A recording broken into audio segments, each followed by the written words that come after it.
Chapter 16, Writing an APA-style research report. This chapter is about how to write a research report using APA style. First, you need to know that APA is used by many publications in the field of education, psychology, and social sciences, but that's not the only style acceptable by a lot of journals. But however, in this chapter, we focus on APA style mainly. We start with some basic elements of writing style. First thing you need to note that a research report is not the same as creative writing. That means that you don't try to amuse or entertain or challenge or confuse or surprise your reader.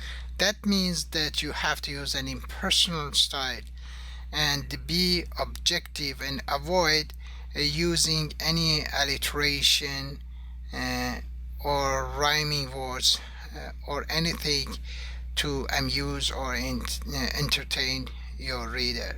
Also, you should avoid colloquial expressions such as once in a blue moon or the kind of things that ordinary people talk in everyday conversations. Even some journals instruct the authors to avoid using personal pronouns such as I or we. Instead, you're supposed to use the author or this study or the present study instead of using my study or my investigation. Verb tense is also important in writing your research report. Obviously, when discussing about past events, you should use past tense. In literature review, it's recommended to use present perfect as much as you can, and of course sometimes you have to use past tense. When you're presenting your results, it's better to use past tense, and when you are doing your conclusion or discussion, you can use present tense.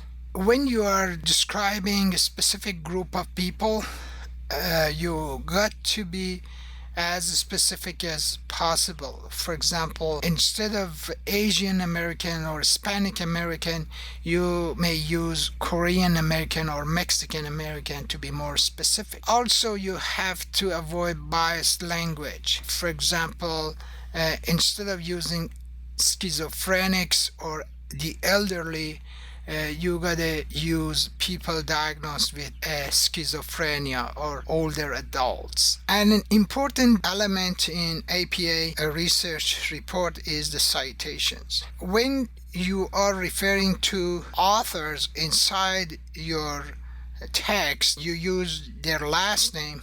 Like here you have Smith and Jones plus the date of publications. If it's at the end of the sentence, you use both names in the parentheses, but if it's in the middle of the sentence, you put the last name and then you simply put the date of publication in the parentheses.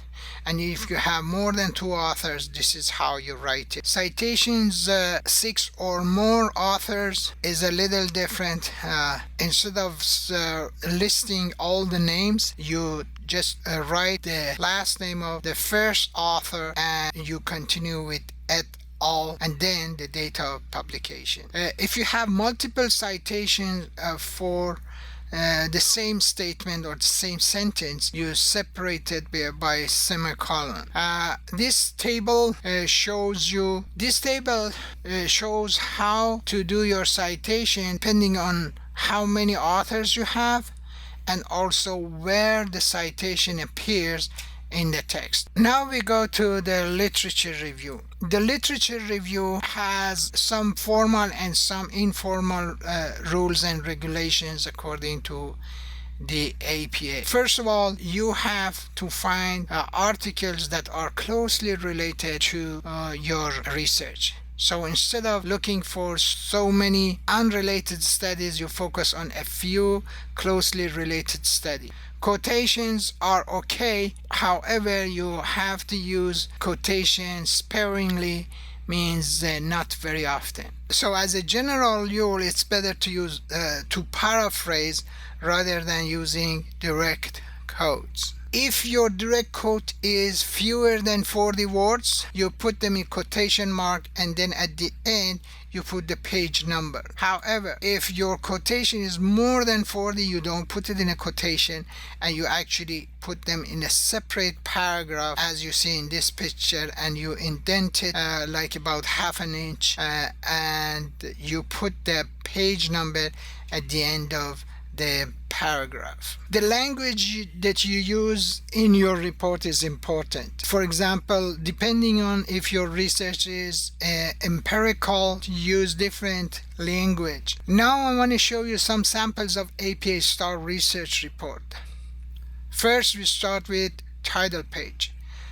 As you see here, the title page has a running head here, and then the title of the article or the research, and then you have the author affiliation. For the title that you choose for your research, you gotta avoid unnecessary word.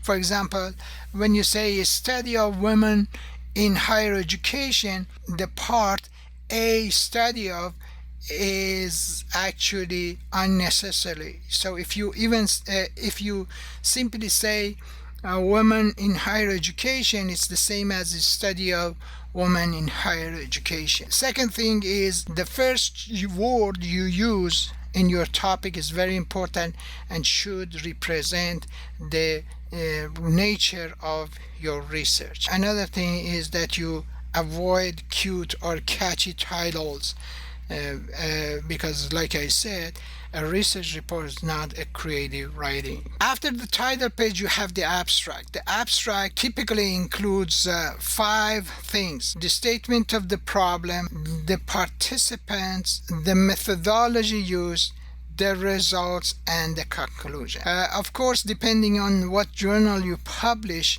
you have different limitations in the number of words that you can use in your abstract. But definitely you have to have the statement of the problem and the results and conclusions in your abstract. This is an example of an abstract.